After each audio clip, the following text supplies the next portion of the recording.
السلام علیکم ناظرین، آپ دیکھ رہے ہیں ہسٹری آف نارتھ۔ آج طالب علموں اور تجسس رکھنے والوں کے لیے گلگت بلتستان میں نافذ کالے قانون کی بات کریں گے۔ جی ہاں، آج خالصہ سرکار کے کالے قانون کی بات کریں گے۔ اگر آپ نے ابھی تک ہمارا چینل سبسکرائب نہیں کیا ہے تو جلدی کریں اور آنے والی ویڈیوز سے اپڈیٹ رہ سکے۔ آج گلگت بلتستان حکومت خالصہ سرکار کے نام پر مقامی لوگوں کی زمینوں اور چراگاہوں پہ قبضہ کر رہی ہے اور کوڑی کے باؤ انویسٹرز کو دے رہی ہے۔ گلگت بلتستان کے تناظر میں ایک خالصہ سرکار سے مراد سرکاری زمین ہے۔ اس تصور کی جڑیں نوآبادیاتی دور میں ہیں، جب برطانوی راج نے بعض علاقوں کو ریاستی ملکیت کے طور پر قائم کیا تھا۔ یہ زمینی انتظامی نظام آزادی کے بعد بھی جاری رہا، جب پاکستان نے اس خطے کا انتظامی کنٹرول سنبھال لیا۔ برطانوی نوآبادیاتی دور میں خالصہ سرکار کے نفاذ سے پہلے گلگت بلتستان میں زمین کی ملکیت کا انتظام بڑے پیمانے پر روایتی نظاموں کے ذریعے کیا جاتا تھا، جو مختلف کمیونٹیز اور خطوں میں مختلف تھا۔ روایتی زمینی نظام کو چند کلیدی اقسام میں تقسیم کیا جا سکتا ہے۔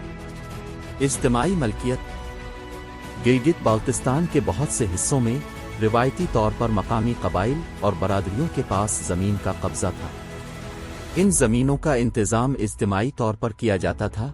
کمیونٹی لیڈرز قبائلی سردار زمین کی تقسیم اور استعمال کی نگرانی کرتے تھے۔ اس نظام نے اس بات کو یقینی بنایا کہ زمینی وسائل کمیونٹی کے افراد کے درمیان بانٹ دیے جائیں، جیسے گلگت کی چراگاہ کارگاہ گلگت شہر میں بسنے والے پشتنی باشندوں کی ملکیت ہے۔ جاگیردارانہ ملکیت۔ کچھ علاقوں میں زمین مقامی حکمرانوں اور جاگیرداروں کے زیر کنٹرول تھی۔ یہ جاگیردار، جنہیں اکثر میر راجہ کہا جاتا ہے، خاصی طاقت رکھتے تھے اور زمین کے وسیع رقبے کے مالک تھے۔ وہ اپنی زمین کا کچھ حصہ اپنی رعایا کو کاشتکاری کے لیے دے دیتے تھے، جس کے بدلے میں پیداوار میں سے حصہ اخراج کی دوسری شکلیں تھیں، جیسے اپر ہنزا کی تمام زمینیں میر آف ہنزا کی ملکیت تھی۔ انفرادی ملکیت۔ گلگت بلتستان میں انفرادی ملکیت کی ایسی مثالیں تھیں جہاں زمین کی ملکیت اور انتظام انفرادی خاندانوں اور افراد کے پاس تھا۔ ان انفرادی زمینداروں کا اپنی زمین پر زیادہ براہ راست کنٹرول تھا، حالانکہ ان کے حقوق اور استعمال اب بھی کمیونٹی کے اصولوں اور مقامی حکام سے متاثر ہے، جیسے ایک کسان کا اپنا ذاتی کھیت ہوا کرتا تھا۔ خالصہ سرکار میں منتقلی۔ جب انگریزوں نے اس خطے پر کنٹرول قائم کیا تو انہوں نے محصولات کے مقاصد کے لیے زمینی انتظام کو ہموار کرنے کی کوشش کی۔ اس کے نتیجے میں خالصہ سرکار کے تصور کے تحت سرکاری زمینوں کو باقاعدہ بنایا گیا۔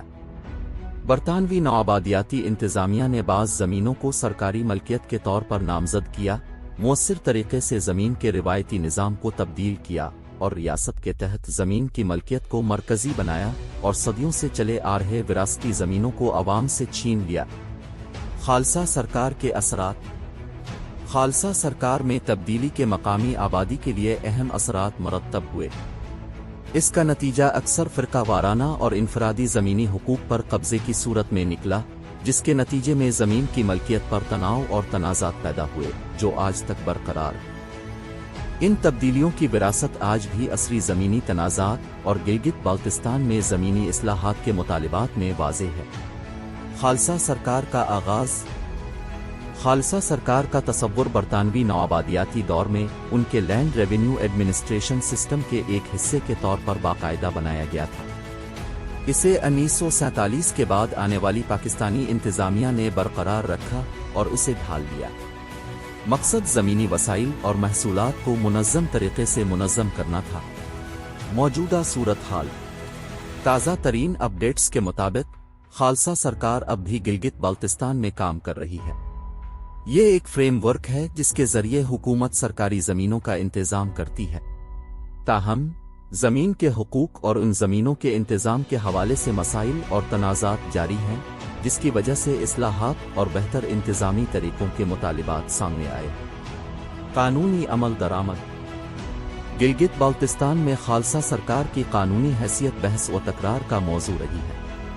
اگرچہ یہ ایک قانونی طور پر تسلیم شدہ تصور ہے، لیکن اس بات کو یقینی بنانے کے لیے اصلاحات کے متعدد مطالبات کیے گئے ہیں کہ مقامی آبادیوں کو زمین کے استعمال پر واضح حقوق اور زیادہ خود مختاری حاصل ہو۔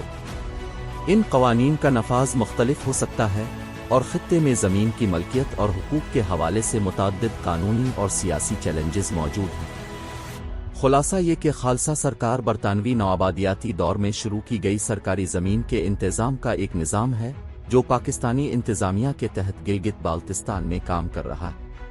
یہ قانونی طور پر تسلیم شدہ ہے، لیکن مقامی لوگ اس سے بیزار ہے۔ اس کا نفاذ اور اس کے ارد گرد کے تنازعات خطے میں جاری مسائل میں شامل ہے اور تنازعات کو فروغ دے رہے ہیں۔ آج تک کے لیے اتنا ہی۔ مزید معلومات کے لیے دیکھتے رہے ہسٹری آف نارتھ۔